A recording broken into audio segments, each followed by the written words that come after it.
जय हिंद एवरीवन। तो NDA 1 2025 इसकी बात करने वाले हैं। कंप्लीट इन्फॉर्मेशन आपको मिल जाएगी NDA 1 2025 के बारे में इस वीडियो में, ठीक है ना। देखो, हम एज की बात करेंगे, आपकी एलिजिबिलिटी है या नहीं। एजुकेशन आपको 12th में होना चाहिए या 12th पास होना चाहिए, वो भी बात करेंगे। नोटिफिकेशन कब रिलीज होगा वो बात करेंगे। अप्लाई कब से कब तक कर सकते हैं वो बात करेंगे।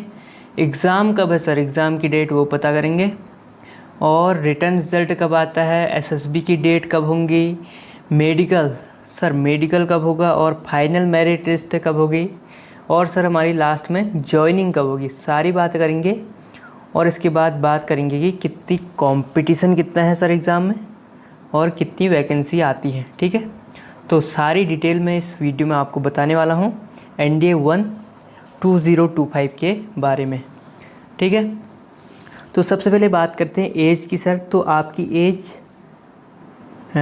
जो आपकी डेट ऑफ बर्थ है सर, ठीक है, वो होनी चाहिए आपकी 2/7/2006 से 2/1/7/2009 के बीच में, ठीक है। अगर आपकी डेट ऑफ बर्थ 2 जुलाई 2006 और 1 जुलाई 2009 इन दोनों के बीच में है, या 2 जुलाई 2006 या फिर 1 जुलाई 2009 भी है, तो भी आप एलिजिबल हो, आपकी एज लिमिट के अंदर है, ठीक है। ये आप डेट ऑफ बर्थ अपनी चेक कर लीजिए, ठीक है ना। एजुकेशन की बात करें तो सर एजुकेशन में आपको 12th पास होना चाहिए, या फिर अगर आप 12th क्लास में अभी हो फॉर्म भरते वक्त, ठीक है ना, अपेयरिंग हो, तो भी आप इस फॉर्म को फिल कर सकते हैं, ठीक है ना। तो भी आप एलिजिबल हो, ठीक है। एलिजिबिलिटी की बात होगी। अब देखिए सर, नोटिफिकेशन कब आएगा इसका। तो नोटिफिकेशन की जो डेट है ऑफिशियली वो है 11 दिसंबर 2024। इस डेट को UPSC की वेबसाइट पर आपका नोटिफिकेशन रिलीज हो जाएगा, ठीक है। और अप्लाई करने की बात करें तो आप जैसे ही नोटिफिकेशन आएगा, यानी कि 11 दिसंबर 2024 से लेकर के 31 दिसंबर 2024 इन दोनों डेट्स के बीच में आप अपना फॉर्म फिल कर सकते हैं, यानी कि NDA 1 2025 के लिए अप्लाई कर सकते हैं, ठीक है ना। एग्ज़ाम डेट्स की बात करें तो सर एक दिन का एग्ज़ाम होता है, आपको पता ही है, जो कि होगा हमारा 13 अप्रैल 2025 को, ठीक है। तो 13 अप्रैल 2025 इस दिन है हमारा एग्ज़ाम, इसके लिए करना है हमको प्रिपेयर, ठीक है। रिटर्न रिज़ल्ट कब आता है सर, देखो लगभग 1 महीने के अंदर, यानी कि बिफोर 1 मंथ, यानी कि मान लो बिफोर 13 मई, ठीक है ना। 13 मई 2025 आपका रिज़ल्ट रिटर्न एग्ज़ाम का जो है वो आ जाएगा, ठीक है। और SSB जो होती है सर आपकी, इसकी वो होती है आपकी 15 जुलाई से 15 जुलाई से लेकर के 15 सितंबर के बीच में, ठीक है।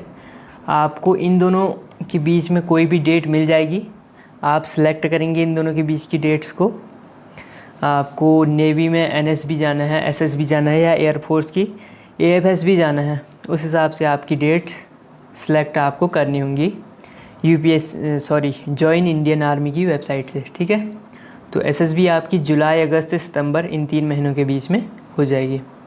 मेडिकल बात करें तो medical immediately after your SSB interview होता है, ठीक है। किसी में ऐसा होता है कि SSB के तुरंत बाद ही आपका मेडिकल हो जाता है, किसी में आपको कुछ टाइम देते हैं, 10 दिन 15 दिन बाद, जो भी वो डेट देंगे उस हिसाब से आपको मेडिकल के लिए जाना होता है। मेडिकल की बात करें तो अक्टूबर से पहले हर किसी के मेडिकल ख़त्म हो जाते हैं, ठीक है ना। और जो फाइनल मेरिट लिस्ट है सर वो हमारी आती है नवंबर में, ठीक है।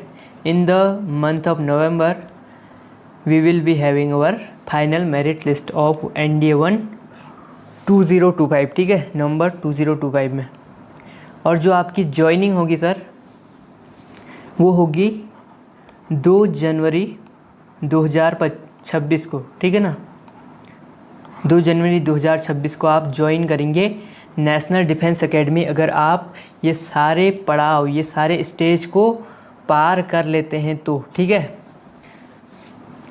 तो ये रही हमारी complete information about our NDA 1 2024।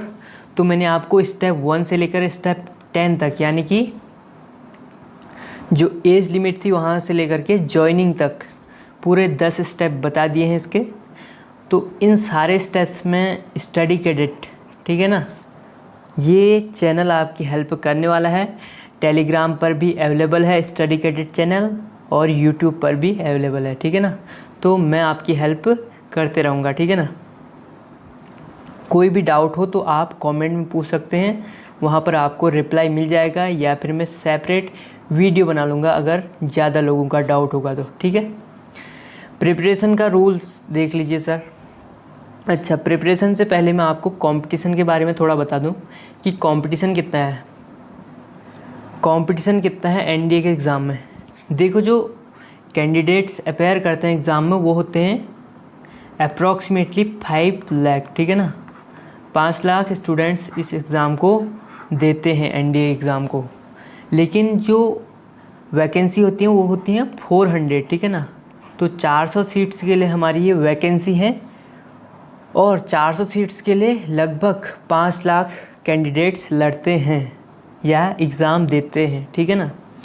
5 lakh में से आप मान लीजिए 8000 के अप्रॉक्स हमारे रिटर्न को क्वालिफाई करते हैं, और 8000 बच्चे जब SSB देने जाते हैं तो उसमें से 400 नहीं निकलते, 600 के अप्रॉक्स हमारे SSB में निकलते हैं, ठीक है ना।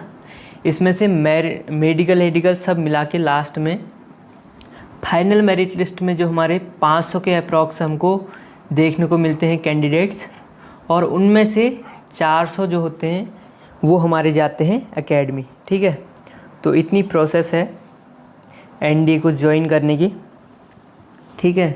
आपको सारे स्टेज को पार करना है। पहले रिटन एग्ज़ाम, उसके बाद SSB इंटरव्यू, और उसके बाद हमारा मेडिकल, ठीक है। मेडिकल के बाद अगर आप मेरिट लिस्ट में बहुत नीचे हो तो तब भी आप ज्वाइन नहीं कर पाओगे, ठीक है ना। तो मेरिट लिस्ट में भी आपको अपना नाम ऊपर लाना है, जिसके लिए आपको रिटन एग्ज़ाम में अच्छा करना होता है, ठीक है। तो रिटन एग्ज़ाम भी बहुत इम्पोर्टेंट होता है इसमें।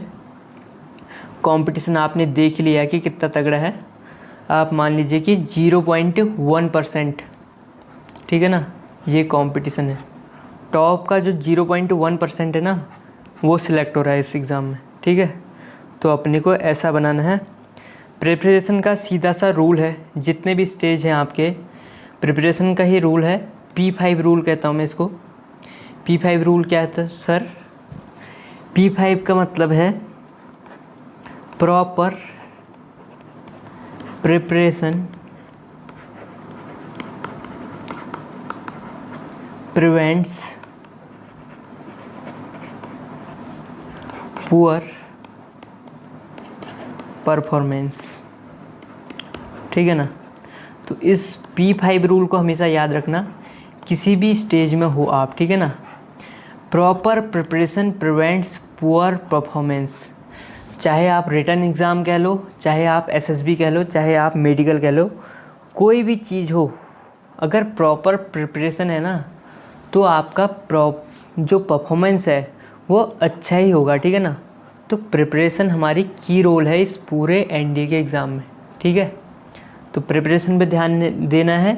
इसके लिए जितनी भी आपको स्ट्रेटजीज़ की ज़रूरत होती है या आपको कोई भी कंटेंट की ज़रूरत होती है, वो मैं आपके लिए प्रोवाइड करते रहूँगा YouTube channel and Telegram channel study cadet पर, ठीक है। I hope you will clear it this time, ठीक है। जय हिंद।